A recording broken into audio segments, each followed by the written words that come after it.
በሀገራዊ ምክክር ጉባኤ የሚሳተፉ ተወካዮች አዲስ አበባ መግባታቸውን ደግሞ እንንገራቸው።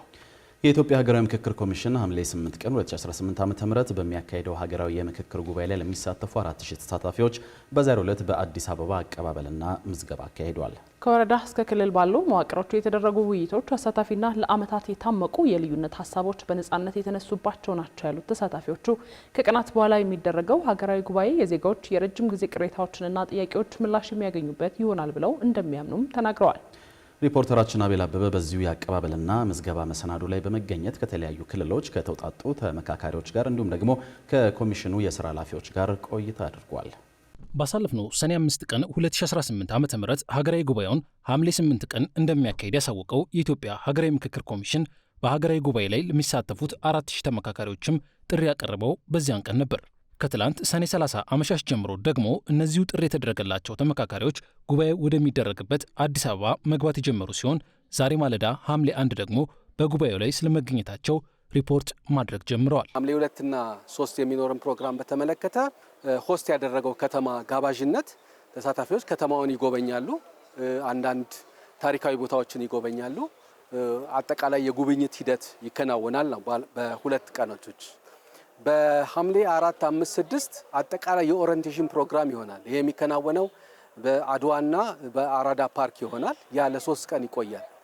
እነዛ የኦሪንቴሽን ፕሮግራሞች አጠቃላይ ውይይቱ የሚመራባቸው ሂደቶች ምንድናቸው የሚሉትን ነገሮች የሚመልስ ሲሆን በ8 አጠቃላይ የኦፕኒንጉ ወይም የመክፈቻው ፕሮግራም ይጀመራል ማለት ነው። ያ ውይይት 22 ቀን ይበዛ ለ1 ወር ድረስ የሚቀጥል ይሆናል ማለት ነው። በዚሁ ጊዜ ጉባኤውን ለመሳተፍ ወደ መዲናዋ አዲስ አበባ ከመጡ ተመካካሪዎች ጋር ቆይታ ያደረገው አዲስ ነገር ከሀገራዊ ጉባኤው አስቀድሞ ሲካሄዱ የነበሩ ምክክሮች ምን ያክል አካታች ነበሩ፣ የልዩነት ሀሳቦችስ በአግባቡ ተስተናግደው ነበር ወይ የሚል ጥያቄን አንስቶላቸዋል። ጥሩ ነው። በጥሩ ሁኔታ ተካሂዷል። እኛ ሀገር ላይ ጋምቤላ ላይ ሁሉም ሰው ተሳትፏል። ሀሳቦች ሁሉም ተነስተዋል።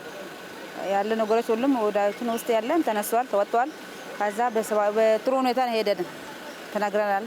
ሁሉም ነገር ተናግረዋል። አሁን እዚህ ጋር አዲስ አበባ ደርሰን እየቀሩ ለመናገር ነው። በቃ ጥሩ ሁኔታ ላይ ነው ያለው። ይህን 4 ዓመት ወርዶ እስከ ታች ድረስ እስከ ቀበሌ ድረስ በየገጠሩ ገብቶ ይሄ ሀገራዊ ኮሚሽን በደንብ አድርጎ ነው ያወያየው።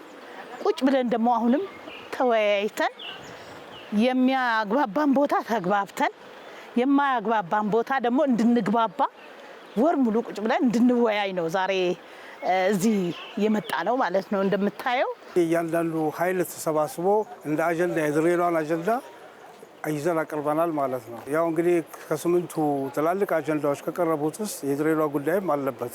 አጠቃላይ ከወረዳ ጀምሮ እያንዳንዱ ማህበረሰብ የሚወክለውን የማህበረሰብ ዘርፍ በመወከል የተለያዩ አጀንዳዎችን በማሰባሰብ ውይይት እያደረግን ነው የመጣ ነው። ከዛ ባለፈ በክልልም ደረጃ ሁሉም የሚወክለውን ማህበረሰብ በዘርፉ አጀንዳዎችን ለይቶ በአጀንዳዎቹ ላይ ውይይት አድርጎ በዛ አጀንዳዎች ላይ ከተሳተፉት ውስጥ በዚህ ደግሞ እንድንወከል የተለየነውን ነው ወደዚህ የመጣ ነው ማለት ነው። ፖለቲካ ፓርቲዎችም ተሳታፊዎች ነበሩ፣ ተጽዕኖ ፈጣሪዎችም ነበሩ። ስለዚህ እነዛ በትግራይ በኩል የሚጠየቁ ጥያቄዎችም እዛ ላይ በግልጽ ቀርበዋል ማለት ነው።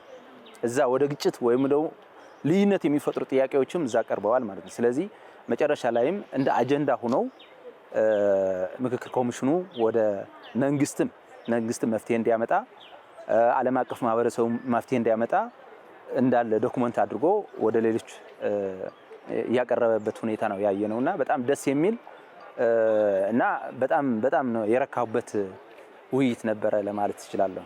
በ8ቱ የተመረጡ አጀንዳዎች ላይ ለመምከር በአዲስ አበባ ለተገኙ ተመካካሪዎች አስከትለን ያቀረብነው ጥያቄ ብዙ ሂደት ታልፎበት እዚህ ከደረሰው ከዚህ ሀገራዊ ጉባኤ ምን ትጠብቃላችሁ የሚል ነበር።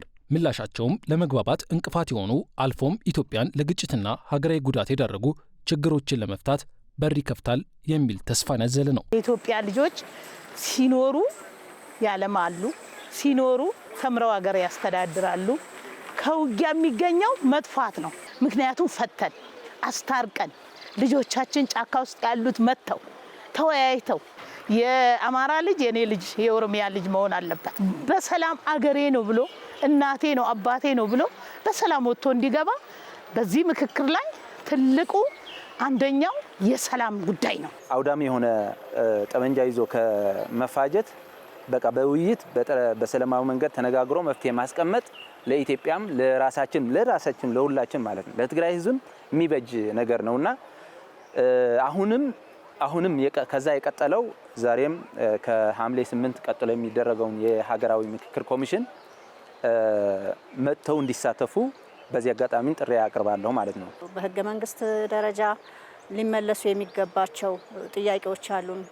ከዛ ውጪ ደግሞ ከወሰን ከማንነት አኳያ ከፍታ የተጠቃሚነት አኳያ በጣም በርካታ አጀንዳዎችን ለይተን በእነዚህ አጀንዳዎች ላይ ውይይት አድርገናል። እነዚህ ጥያቄዎች በሀገር ደረጃ ተወያይተንባቸው ወደ አንድ እንመጣለን ብለን የምናስባቸውና በቀጣይነት በዘላቂነት ጥያቄዎቻችን መፍትሄ ያገኛሉ ብለን እንጠብቃለን።